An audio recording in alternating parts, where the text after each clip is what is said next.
Bonjour, bonjour à toutes et à tous, bienvenue sur KTV, Coésie FM, le 106.9 pour un temps de parole, non pas en direct, puisque nous sommes à la Case Rocher avec la ministre des Outre-mer, Annick Girardin. Bonjour. Bonjour. Merci d'avoir accepté notre invitation. Alors vous êtes arrivé à Mayotte ce matin, vous avez entendu ce que voulaient les Mahorais, ça tient en deux mots, insécurité, régler le problème de l'insécurité et l'immigration.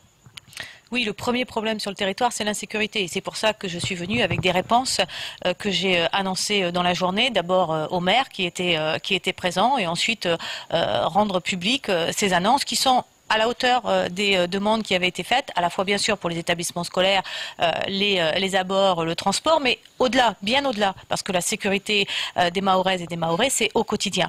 Et pour ça, j'ai aussi annoncé que les escadrons qui sont arrivés, bien sûr, pour la rentrée scolaire, resteront en partie jusqu'aux vacances scolaires, mais que dans cette période-là, on renforcerait bien sûr aussi la police, la gendarmerie, tel que ça avait pu être prévu dans le cadre de Mayotte 2025, en nombre j'entends, mais beaucoup plus vite, c'est-à-dire pour certains avant mars, pour d'autres d'ici l'été.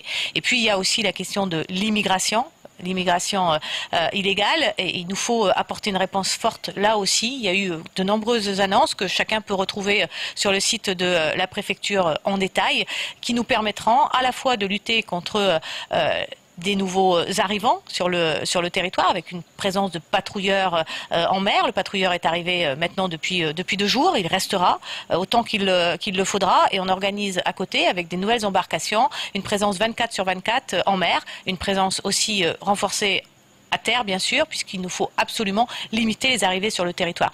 Mayotte est une terre d'accueil, elle se voulait une terre d'accueil. Aujourd'hui, on a accueilli trop de gens sur ce territoire. La moitié de la population est étrangère sur ce territoire. Il faut apporter des réponses là aussi sur ceux qui sont aujourd'hui sur ce territoire et qu'il va falloir raccompagner. Alors vous avez voulu aller à la rencontre des Mahorais aujourd'hui, vous avez voulu les rencontrer, vous avez discuté avec eux. Qu'est-ce que vous retenez de cette journée? Écoutez, j'ai entendu leur colère, que je ne méconnaissais pas, leur détresse quelquefois, des mots très forts de mamans très inquiètes pour leurs enfants, pour leurs petits-enfants quelquefois, des femmes qui disent qu'ils ne peuvent plus sortir de chez elles, des hommes qui ne peuvent pas aller tout simplement travailler, des chefs d'entreprise qui ne peuvent pas faire tourner leurs entreprises. Je les ai rassurés sur la volonté de l'État d'être à leur côté, d'apporter les réponses qu'ils attendent dans les semaines qui viennent. Je leur ai aussi dit qu'il fallait une autre manière de travailler ensemble, une autre méthode, un autre échéancier. Et il fallait surtout renforcer l'État ici, sur ce territoire, ici, dans ce département, de manière à ce que nous soyons davantage encore aux côtés des collectivités, des Mahoraises et des Mahorais. Vous saviez que Mayotte était dans cet état avant d'arriver? Oui, je savais que Mayotte rencontrer des défis énormes. C'est pour ça que ma première visite en août dernier a été pour Mayotte. Par contre, la tension perceptible ici en étant présent est complètement effectivement différente quand on est aux côtés des gens, quand on est juste à côté d'eux et quand on est en prise directe. Mais je suis aussi une femme de terrain qui refuse jamais d'aller dialoguer avec des manifestants, avec des citoyens qui s'arrêtent. Il y a ceux qui ont bien voulu me parler, il y a ceux qui n'ont pas encore voulu répondre à mes invitations, et c'est pour ça que je reste plus longtemps que prévu. J'ai vu les maires hier soir, je les verrai tout à l'heure, je l'espère, en présence du collectif de l'intersyndicale que j'ai aussi invité pour une nouvelle rencontre débat, parce que je pense qu'il est important qu'on se mette d'accord sur la manière dont on va travailler ensemble désormais. Je ne méconnais pas toutes les propositions dans le cadre de la plateforme qui ont été faites, qui d'ailleurs rejoignent les propositions dans le cadre des Assises des Outre-mer. Il y a 90% des propositions dans un cas et dans l'autre qui sont les mêmes, et c'est pas étonnant puisque c'est la réalité du territoire. Il faut qu'on apporte des réponses le plus vite possible, mais pour ça il faut construire une méthode ensemble.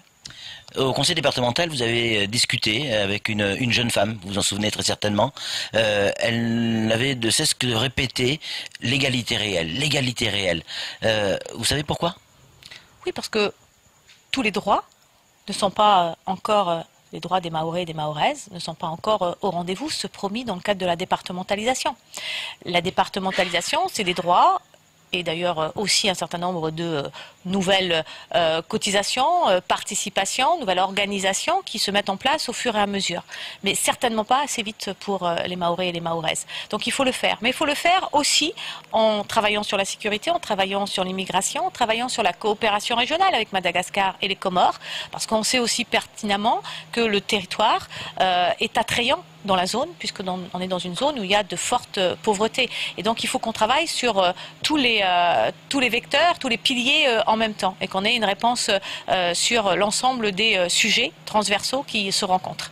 Alors souvent on a le sentiment, peut-être à tort, qu'on gère l'outre-mer et notamment Mayotte toujours dans l'urgence. Quand il y a un problème, une crise, alors on est là, les ministres arrivent, c'est le cas aujourd'hui, mais on est toujours dans l'urgence. On a du mal à se projeter, à part Mayotte 2025. Le président de la République, le Premier ministre ont annoncé que la méthode était désormais différente.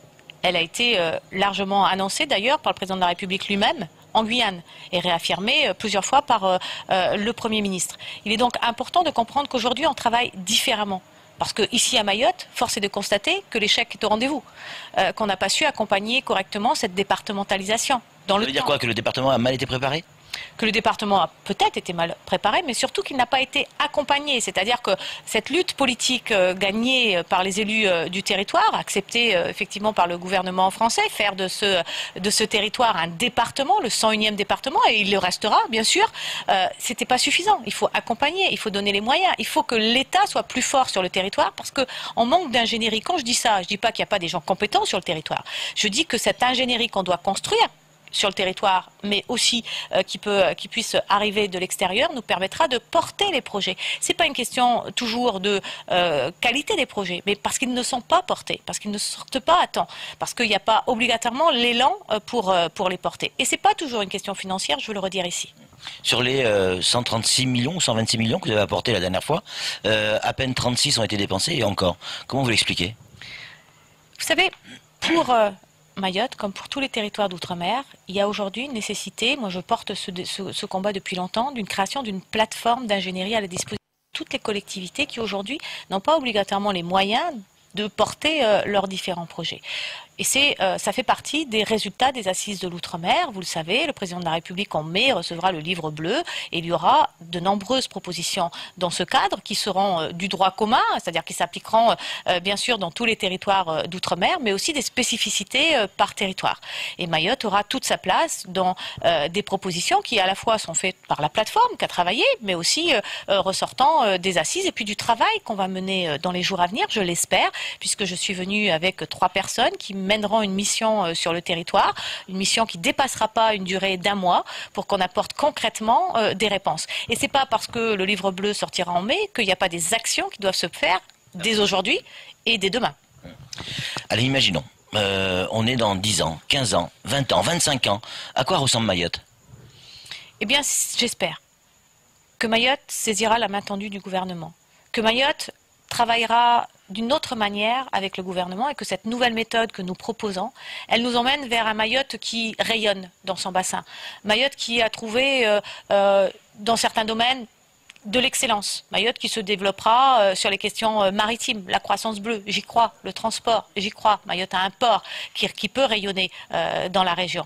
Mayotte peut aussi faire partie d'un territoire d'excellence pour la formation pour ses propres jeunes, bien sûr, mais pourquoi pas de la formation à distance pour les pays qui sont nos voisins.